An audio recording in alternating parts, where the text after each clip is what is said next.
Татаро-монголы. Темная сторона и неудобная правда. Степная империя, от океана до последнего моря, непобедимая и беспощадная армия, полководцы, вышедшие из народа и посрамившие высокородные царства, и при этом мощная разведка, логистика и управление вассалами. Все это об империи монголов.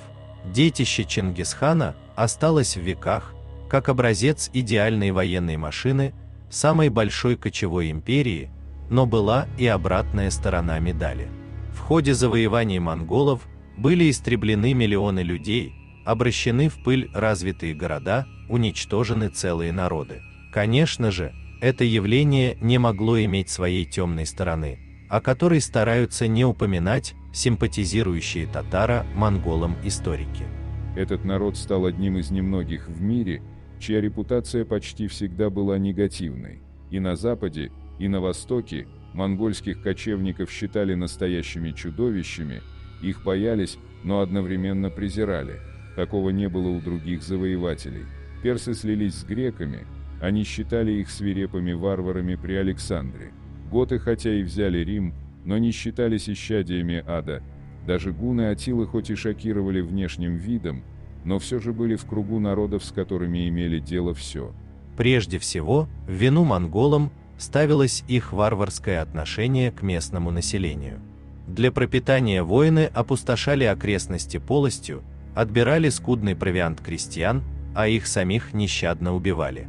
От такой жестокой практики население Хорезма и Европы давно отвыкло, и это считалось дикостью.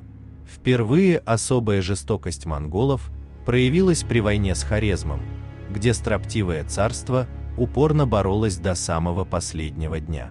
Чтобы наказать тогдашних жителей Средней Азии, монголы истребляли всех жителей и сооружали пирамиды из их отрубленных голов. Города сжигали дотла, убивая там все живое, а затем засыпали землю солью, чтобы ничего больше там не росло. Впрочем, Бату-хан, по сведениям летописцев, осуждал излишнюю жестокость среднеазиатской кампании, хотя и был требовательным к своим воинам. Вообще, монголы – второй крупный народ, после гуннов, внешность которого всеми авторами описывалась однозначно отталкивающей. Понятно, что они имели необычный для европейцев облик, тем не менее монголоидов европейцы вполне видели, начиная от римских рабов, которые иногда оказывались азиатами, заканчивая аварами, печенегами, булгарами и венграми, которые тоже были азиатами, но отчего-то не считались безобразными. В случае монголов критикуют и их внешность, и их гигиенические нормы.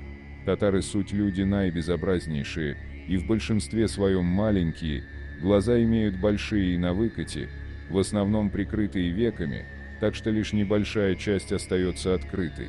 Лица имеют широкие, а лбы низкие и носы плоские. Бороды у них нет, за исключением редких, как у юноши, волос на подбородке. В поясе они в общем тонки, за исключением немногих, и росту все невысокого. И никто из них не ходит пешком, но все, едва подрастут, садятся на лошадей или меринов, у которых самые быстрые ноги, и поэтому ходят неуклюжей походкой и не в силах целый день ходить пешком. Жены у них наибезобразнейшие ездят на лошадях совсем как мужчины. Кроме того, татары разговаривают отрывисто и кратко, издавая горлом неистовые и страшные звуки.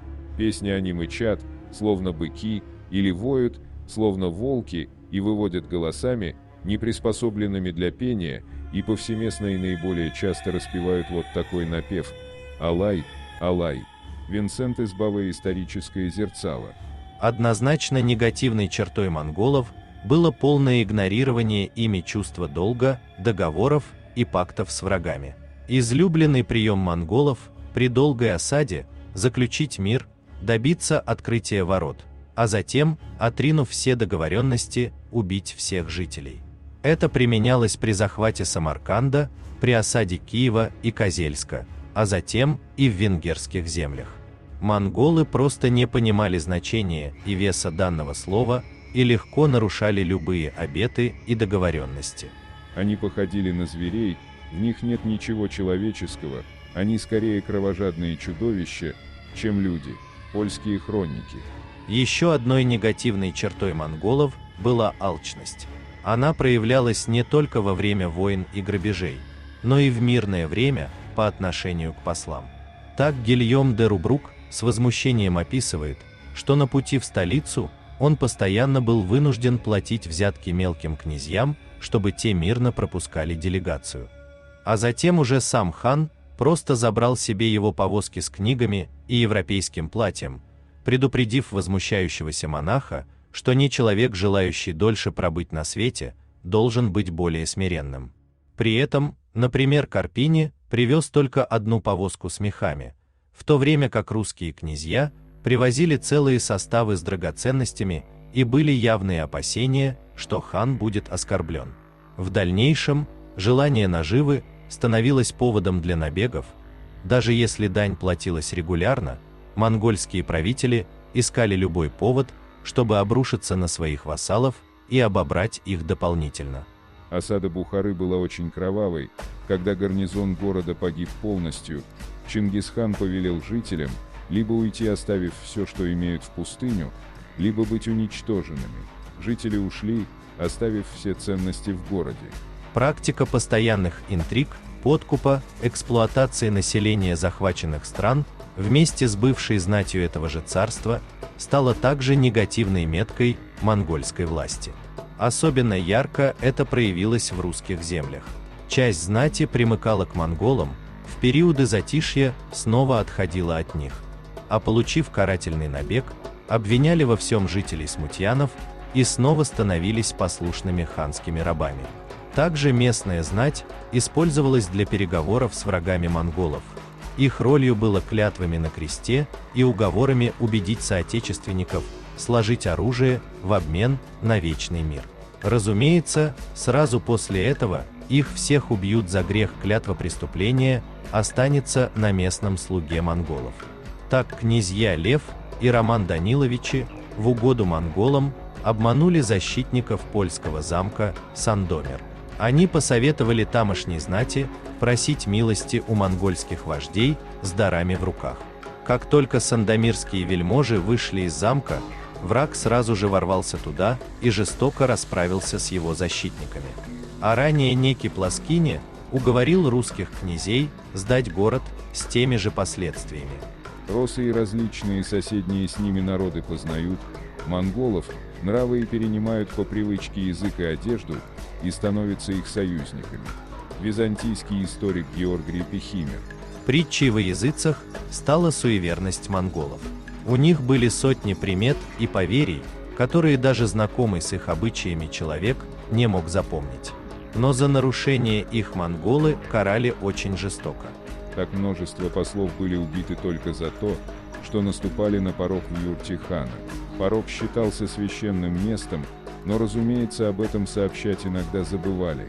Казнью каралось и нагревание ножа в огне, выплевывание пищи на землю, справление нужды в юрте. При этом обычные грехи в Европе – блуд, убийство, воровство у чужаков не считались у них проступками. Также, согласно обычаям монголов, и получались их поступки, которые шокировали оппонентов.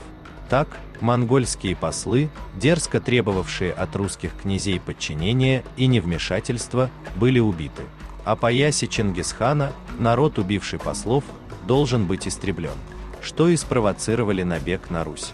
Еще одна уловка сработала с русскими князьями в битве на Калке, когда они яростно отбивались от монголов с помощью своих дружинников, создавших укрепленный лагерь. Устав от атак, монголы сообщили, что не прольют ни капли крови столь мужественным врагам, если те сложат оружие. Князья рассудили, что это лучше, чем верная гибель через какое-то время. А монголы действительно не пролили их кровь, лишь схватили, положили на траву, накрыли сверху досками и сели пировать, раздавив их. В какой-то степени они действительно оказали им честь, так как пролитие крови у монголов был непочетной смертью. Отдельное негодование всех без исключения, христиан и мусульман, вызывало варварское отношение к пленным и к поверженным врагам. Так, чтобы взять стены крепостей в Хорезме, Монголы нередко сгоняли под них все население и отправляли на штурм под угрозой смерти. Волна за волною шли люди, а затем, когда трупы взгромоздились друг на друга выше роста человека, монголы встали на них как на землю и стали штурмовать стены сами. В русских землях монголы ради развлечения отдают пленных детей и стариков своим молодым воинам, чтобы те охотились на них как на зайцев, тренируя навык стрельбы из лука или срубания голов. Другой случай описывает, как русских пленных заставляли весь день строить для монголов лагеря и копать мерзлую землю, а когда пленники попросили воды, то кочевники пришли в ярость, крича, что их кони служат им, а еды не просят. С пленными врагами монголы поступали одновременно издевательски и жестоко. Туркан-хатун Чингисхан держал для показа на своих пирах. Она должна была сидеть около входа в шатер и петь жалобные песни. Чингисхан бросал ей обглоданные кости. Так питалась Туркан-хатун, бывшая раньше самодержавной повелительницей Хорезма и называвшая себя владычицей всех женщин Вселенной. После взятия города Гургенч монголы вывели за его стены пленных жителей и разделили их на мужчин и женщин. Женщин заставили раздеться до нога и драться между собой в кулачном бою. Затем монголы отделили от пленных маленьких детей, молодых женщин и ремесленников и угнали их в рабство. Остальные были убиты. Истребить могли население и за излишнее мужество в обороне, и наоборот, за слишком быструю сдачу. Но, как правило, процесс был тотальным, чтобы слухи о жестокости далеко обгоняли войско степняков. Осадили Киев, который был столицей Руси, и после долгой осады они взяли его и убили жителей города. Когда мы ехали через их землю, мы находили бесчисленные головы и кости мертвых людей, лежавшие на поле. Ибо этот город был весьма большой и очень многолюдный, а теперь он сведен почти ни на что, едва существует там 200 домов, а людей тех держат в самом тяжелом рабстве, писал монах Плана. Карпини после посещения Руси в 1245-1247 годах. Вообще, шокировало и двуличие монголов. Со своими они честны, просты и миролюбивы. Но с чужаками они самодовольны, агрессивны, лгут и манипулируют другими. Следствием всего было и очень своеобразное поведение монгольских ханов в своей ставке с вассальными князьями. Приходить в Орду за ярлыком на княжение приходилось регулярно, и в такие моменты необходимо было задобрить всех языческих богов монголов, что приравнивалось к отречению от христианства, но за отказ, как было с князем Михаилом Тверским, последовала бы мучительная казнь. Михаилу очень медленно перерезали горло. Пришедшие проходили сквозь очистительное пламя, ритуально лизали небо, слизывали кумыс с грива ханских лошадей, должны были помнить все монгольские приметы и суеверия, делать постоянные подарки абсолютно всем членам ханского двора. Князей могли ударить, могли публично выпороть, могли отравить или отобрать ценные вещи. И встретили его, Даниила, татары, и оттуда поехал к Куремсы и увидел, что нет у них добра. Князей и вельмож, которые приходят, они водили вокруг куста, заставляли поклоняться им, солнцу и месяцу, и земле, и дьяволу, и умершим, которые в аду, отцам их и дедам, и матерям. Русский летописец. Одно из самых отвратительных качеств монгольской армии называли людоедство. Об этом пишут и в Китае, и в Венгрии, не постоянно, но во время оскудения запасов монгольские воины не гнушались есть трупы сородичей или врагов. Во время взятия Китая один из военных увидел, что из-за голода, царившего в армии монголов, они едят трупы умерших людей, животных, в том числе их внутренности, пили кровь своих лошадей для утоления жажды. В то время татары еще не приняли ислам, поэтому никаких религиозных запретов перед собой не видели.